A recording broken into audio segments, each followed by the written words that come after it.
Good afternoon, class. How are you today? I'm fine, thank you. And you? Very well, thank you. Sit down, please. Thank you, teacher. Okay, student.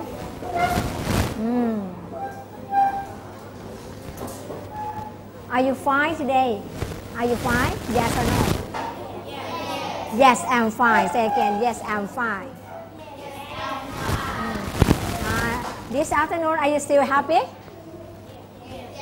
Yes, I'm happy. Say again. Are you happy? Okay, very good นะคะ Nice to see you again วันนี้นะคะก็ดีใจที่ได้พบกันอีกครั้งหนึ่งแต่วันนี้เป็นคนหน้าใหม่สำหรับห้องนี้ใช่ไหมคะเพราะว่าได้เปลี่ยนเอาห้อง5/2เข้ามาใช่ไหมคะแล้วเราก็เพิ่งเจอหน้ากันระหว่างครูกับนักเรียนเนี่ยวันนี้นะคะเป็นครั้งแรกเป็นหน้าใหม่ระหว่างกันในวันนี้ใช่ไหมคะนะแล้วว่าช่วงนี้ชั่วโมงนี้เป็นชั่วโมงสุดท้ายแล้วยังบอกว่า still happy มีความสุขอยู่ใช่ไหมคะนะยัง happy อยู่ Are you sleepy? No, yes. Who say no? Who say no? Who say no? Let's up your hand. Who say yes? Nobody say yes. Everyone say no, right? Say no ใช่ไหมคะนะแสดงว่าทุกคนยังไม่ง่วงยัง happy ยังหน้าตายิ้มแย้มแจ่มใสอยู่โอเคนะคะวันนี้เรื่องที่เราจะเรียนนะคะเป็นอยู่ในหน่วยที่1นะคะเป็นหัวข้อแรกคือ parts of the body parts of the body เมื่อวานนี้ครูค้างในเรื่องของการเทียบเสียงเทียบตัวอักษรไว้ใช่ไหมคะแต่วันนี้เราจะยังไม่ต่อเนื่องในเรื่องนี้เพราะว่าเนื่องจากว่ามีปัญหาในเรื่องของการออกโทรทัศน์เนี่ยนะคะเพราะว่าจะต้องส่งเทปล่วงหน้าอะไรอย่างเงี้ยฉะนั้นเราจะไปต่อเนื่องกันในชั่วโมงถัดไปนะแต่ชั่วโมงนี้นะคะก็จะเริ่มเรียนในเรื่องของ parts of the body นะคะเรื่อง parts of the body เป็นเรื่องเกี่ยวกับอะไรครับ parts of the body ส่วนต่างๆของร่างกายซึ่งนักเรียนก็น่าจะผ่านมามั่งแล้วใช่ไหมคะนั้นบทเรียนวันนี้เนื่องจากเราเจอครั้งที่2ก็ยังน่าจะเป็นเรื่องของการทบทวนแต่ก็ไม่รู้นะบางคนอาจจะบอกว่าเป็นเรื่องใหม่เลยเพราะว่าลืมไปหมดแล้วนะคะแต่บางคนที่ยังไม่ลืมก็บอกว่าทบทวนการทบทวนก็ทำให้จำมากยิ่งขึ้นโอเค it's learning time are you ready to follow up your lesson yes or no are you ready yes I'm ready say again are you ready yes I'm ready are you ready Okay, you say ready. Let's go through our slide together. Let's see slide and learn on topic parts of the body right now. Okay, before seeing the lessons on topic parts of the body, students, let's talk about review lesson. Review lesson, what does that mean? Review lesson is mean บทเรียนทบทวนนะคะนั้นบทเรียนทบทวนวันนี้ใน review lesson นะคะคือบทเรียนทบทวน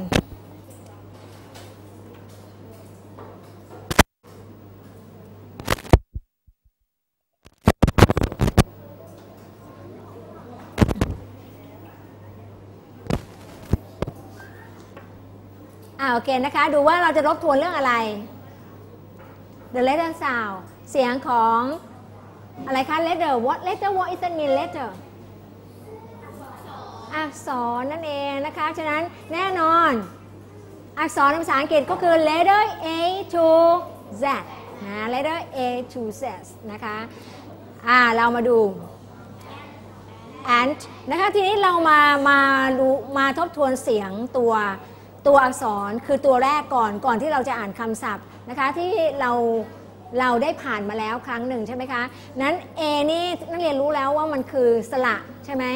สระนั้นเราจะออกเสียงคล้ายกับสระในภาษาไทยเพื่อจะได้แยกออกจากพยัญชนะนะคะลองออกเสียงตามครูสิคะ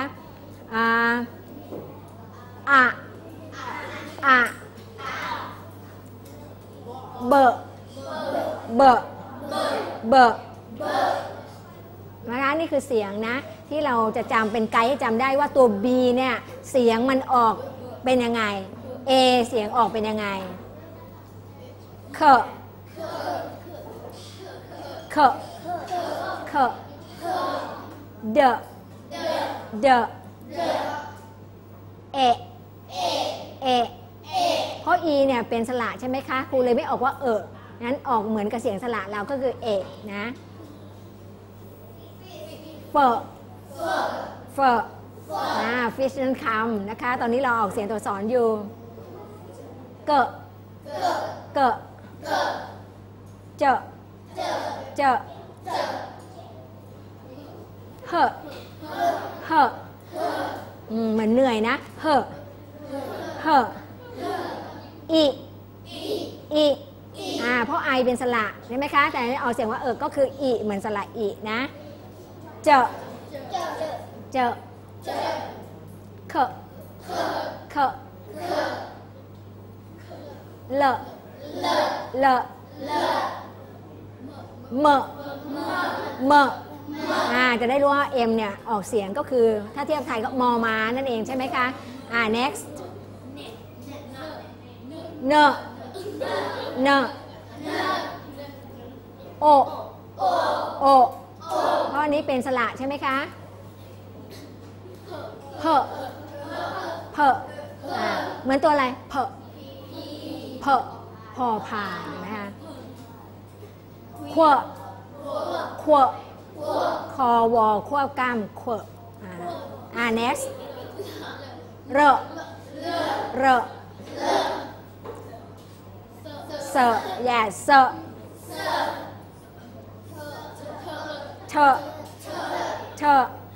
okay say again by yourself take your turn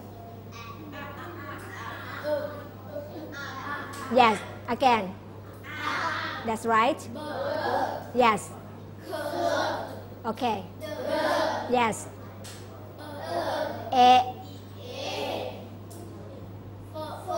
yes that's right yes เจอ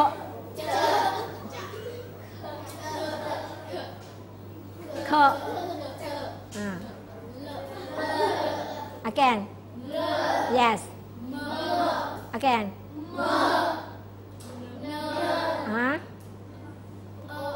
โอ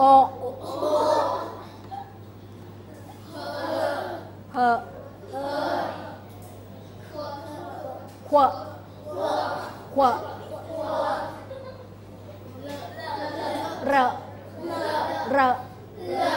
รอเรือกระดกลิ้นด้วยagain เธอโอเคokay saying word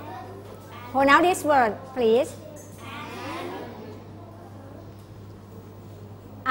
ant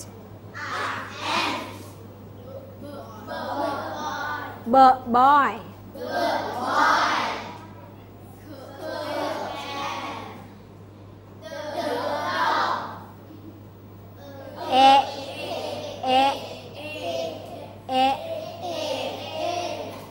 egg for fish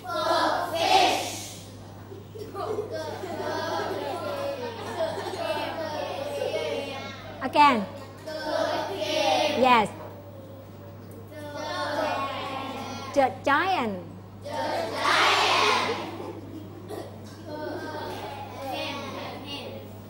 her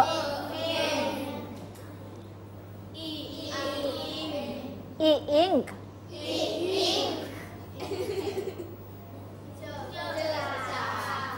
jar okay yes that's right yes yes yes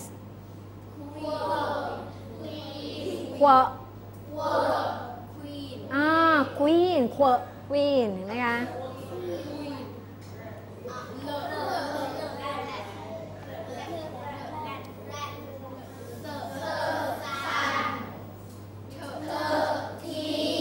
คะรู้ยังว่าเสียงมันออกมาได้ไงเห็นไหมถ้าเห็นตัว A อยู่ข้างหน้าตัว B อยู่ข้างหน้าเราก็จะออกเสียงได้ทันที What does ant mean What does ant mean The meaning in Thai of ant moth boy What เด็กผู้ชาย can กระป๋อง dog เดี๋ยวกระป๋องในที่นี้ไม่ใช่กระป๋องตักน้ำเวลาถูบ้านนะกระป๋องแบบที่เราบรรจุอย่างเช่นบรรจุน้ำอัดลมบรรจุเบียร์อย่างนั้นนะกระป๋องอย่างนั้นนะคะที่เราเรียกอะไรนะเป๊ปซี่แคนโค้กแคนอะไรอย่างเงี้ยนะคะเบียร์แคนแบบแคนอ้าวเด็กว่า dog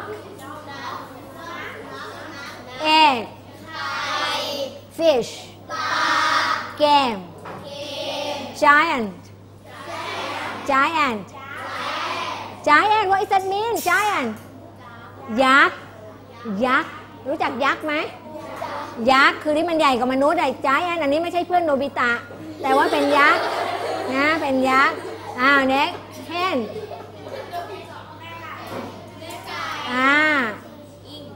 ink jar ถ้าใหญ่ก็โอ่งตุ่มถ้าเล็กลงมาก็ไหถ้าเล็กลงมาก็โหลขวดโหลที่เขาเรียกขวดโหลขวดปากกว้างใหญ่ๆเนี่ยเล็กลงมาอีกก็คือกระปุกเรียกตามอย่างนั้นเพราะภาษาไทยมีเยอะ kite what does that mean kite what does that mean wow lion สิงโต mouse net หนูนาหรือหนูอะไร mouse ก็หนูนั่นแหละ net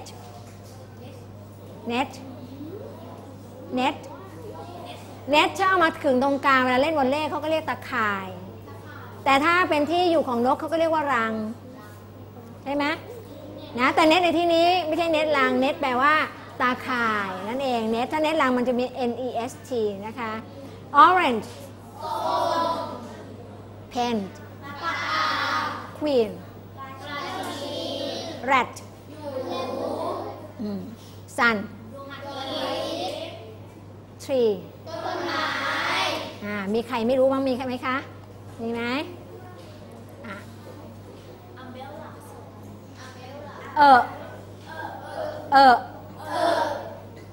เยอะเวอเสียงต่างกันนะเวอเซเยอะเซต่างกันนะเซ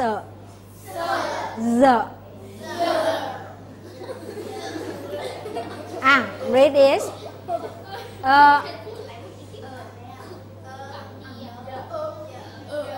umbrella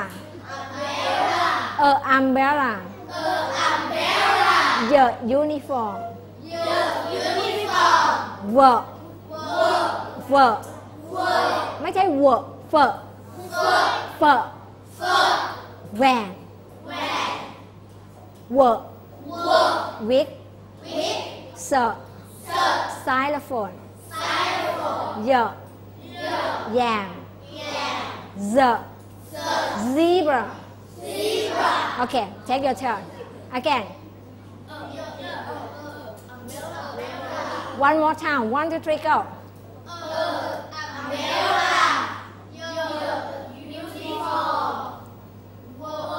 เฟอเอาฟันกัดที่ริมฝีปากเฟอแหวนเห็นไหมคุณไม่แหวนแหวน next วอวิกเซไซโลโฟน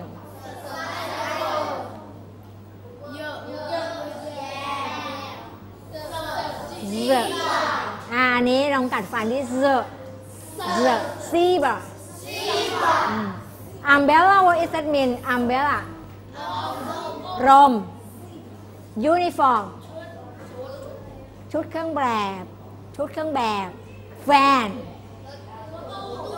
wig xylophone เขาเรียกว่าระนาดฝรั่งไม่ใช่เรียกว่าไซโลโฟนไซโลโฟนคือระนาดฝรั่งแยมคือมันเทศหรือมันแก้วไม่ใช่แยมที่แปลว่าผลไม้กวนนะคะตัวนั้นคือแยมอันนี้คือแยมนะคะซีบราม้าลายนั่นเองนะคะม้าลายไม่ใช่หมาลายม้าลายนะโอเคนี่ก็คือเสียงทั้งหมด the letter sound in English alphabet system นะคะก็คือเสียงของตัวอักษรภาษาอังกฤษในระบบตัวอักษรภาษาอังกฤษนั่นเองนะคะคืออักษร A ถึง Z นั่นเองนะคะโอเค start to learn the first topic in the first unit learning oneself and the others that is part of the body